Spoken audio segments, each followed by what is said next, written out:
the House of Commons, and you've said before this is not about you. Would you feel duty-bound to resign? Well, you're right that I've said before it's not about me, and I will say it again, it's not about me. Look, my focus over the next few weeks is on, as I've just said, on making the case for this deal. As you've heard, I mean, President Juncker said this was the only deal possible. This has been echoed by other European leaders. And I think that is, when people come to vote in the House of Commons, they will need to ask themselves about two aspects of this particularly. The first is delivering Brexit. I think we have a duty as a House of Commons, as a Parliament, to deliver Brexit. And the second question is about what it means for our constituents.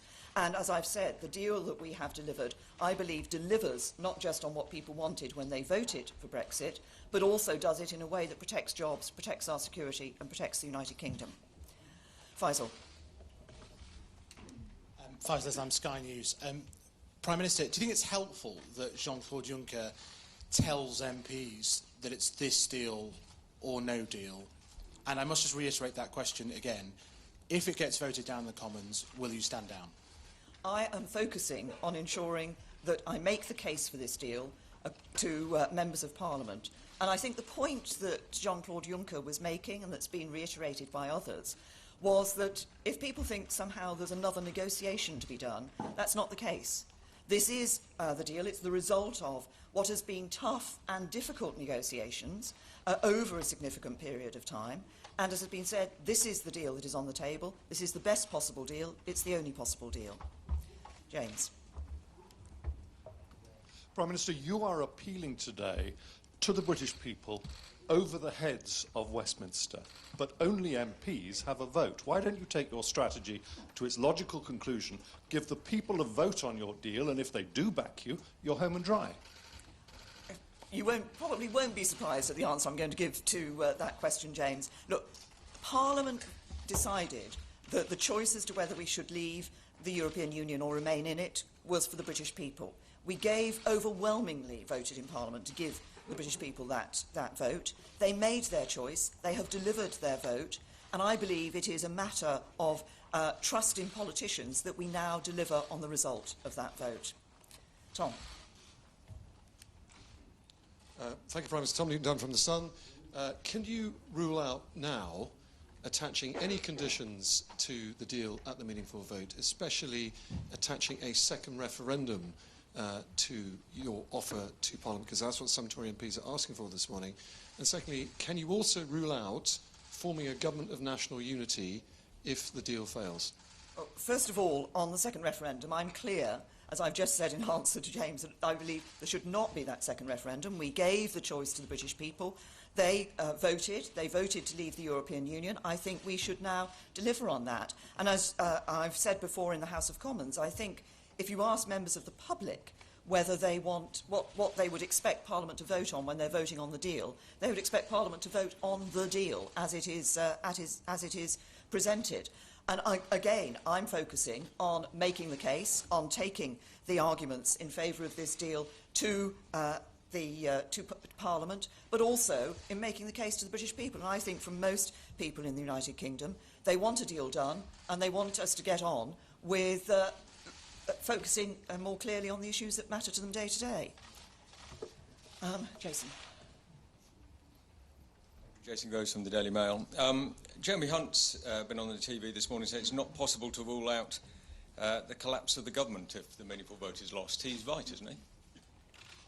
My focus is on making sure that when members of Parliament come to look at this deal, they recognise the importance of delivering Brexit. I think this is crucial. What the British people want is for us to deliver on the vote, but to do it in a way that ensures that we leave the European Union in a smooth and orderly way and that protects their jobs. That's what this deal delivers. Not backing this deal will take us back to more division, to more uncertainty. I believe, actually, it's a time for our country, for the United Kingdom, to move on. We've got the best deal available. It's the only possible deal, as has been reiterated today. Yes. Heather Stewart from The Guardian. You've talked about moving beyond Brexit to your domestic priorities and other issues the voters are keen to focus on. barely a day goes by at the moment without stories about cabinet ministers or MPs making sort of strongly worded comments about this deal. You've had several of your own MPs calling for a vote of no confidence. Wouldn't it be understandable if the public concluded that your party is just too divided to govern, even if this deal gets through? No, what we are doing as a party in government is not only doing what the British people asked us to do, negotiating a Brexit deal. As I've said, I believe this is the best possible deal available. I believe it is a good deal for the United Kingdom because it delivers on the vote and does it in a way that protects jobs and security and protects the integrity of the United Kingdom. But, of course, alongside that, we have actually been doing quite a lot in relation to other issues that do matter to people. I referenced in my statement just now our significant commitment to the National Health Service, a long-term plan for the National Health Service, a multi-year funding settlement for the National Health Service, that £394 million extra a week going into the National Health Service. Those are exactly the sort of priorities that the British people want to see us focusing on. Harry? Channel 4 News, you're obviously very clear you want to win that vote, but can you categorically rule out that you won't be back here in Brussels in just under 3 weeks asking for some concessions? There must be, if you want to avoid division and uncertainty, the other side of a defeat, there must be a plan B. You're not telling us that there is just a void, a black hole, nothing on the other side of defeat, are you? Well, I think you've heard today what has been said by the Commission and by other European leaders, that this deal is the result of significant, tough, difficult negotiations over a period of time. It is Jean-Claude Juncker's phrases were the best possible deal and the only deal possible. I want to deliver Brexit for the British people. This is a good deal that delivers Brexit for the British people, and I hope every member of Parliament will see that and see the importance of that. Are there any non-British journalists who want to ask questions? Lady in red. And then I'll come. Stefanie Bolzen, I'm the correspondent for German Welt. The German Chancellor next door just said in her press conference, she was speaking of her genuine sadness that Britain is leaving. Do you share this sadness? Well, no, but I recognise that others do. I think that's I recognise some European leaders are sad at this moment, but also some people back at home in the UK will be sad at this moment. But the way I look at it is actually this is for us now to move on to the next stage, to move on. As I said, I am full of optimism about the future of our country, and I believe that we can, with this good deal with the European Union, we will remain friends and neighbours. I've said many times we're leaving the EU, but we're not leaving Europe. We will continue to have that good, close partnership and relationship with countries within Europe, within the European Union, and more widely. Ah, well.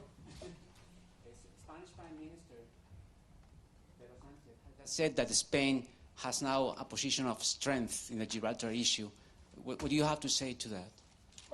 Well, I think if you heard what I said in my statement, I'm very clear that when the United Kingdom negotiates, we negotiate for the whole UK family, and that includes Gibraltar. And I am proud that Gibraltar is British. We have ensured that Gibraltar is covered with the withdrawal agreement and the implementation period. And as I say, in future negotiations, I'll be negotiating for the whole UK family, and that includes Gibraltar. Come over here. Nigel Morris from the newspaper. You've spoken about making the case to MPs next month at Westminster. Can I ask you a more specific question? Do you plan meetings with opposition MPs, or do your ministers plan meetings with opposition MPs, specifically to try and persuade some of Labour, Lib Dem, SNP MPs over to back the deal? I think what is going to be important for parliamentarians across the whole House is that they have the information available on which to be able to make the judgment that when they come to the vote. And we will be, as a government, we will be publishing, obviously, analysis that we've undertaken to publish previously to give that information to members of Parliament. As I've said before and said again today here, I believe when it comes to it, MPs will be thinking about the need to deliver on the vote for the British people and will be thinking about the impact of this deal on their constituents. And I think their constituents want to ensure that their jobs and livelihoods are protected, and that's what this deal does. I'll take a couple more. I'll take Mesa. Thank you, Prime Minister. Mesa Hall from the Daily Express. Some of your MPs and ministers want a plan B that involves the Norway option of staying in the single market. Given that you've said that that would be a betrayal of the referendum vote, is that something that you would rule out under your premiership? I'm clear that we have negotiated the best possible deal available. And crucially, it is a deal that delivers on the vote. And I think this is so important to me. The people voted for Brexit, and I believe it's right for, it's in a sense a duty for their politicians who ask them to make that choice to then deliver on that choice. This is a deal that delivers that, because what people want to see is an end to free movement. They want to see an end to the jurisdiction of the European Court of Justice. They want to see an end to those vast annual sums of money being given to Europe to the EU every year. And that's what this deal delivers for them. I'll take Gordon. Thank you. Gordon Rayner from the Daily Telegraph. Prime Minister, you've said today a lot of the things that you've said are very well-rehearsed arguments. We're taking back control of borders, law, money. These are arguments that have been going on for months now. Has anything changed today?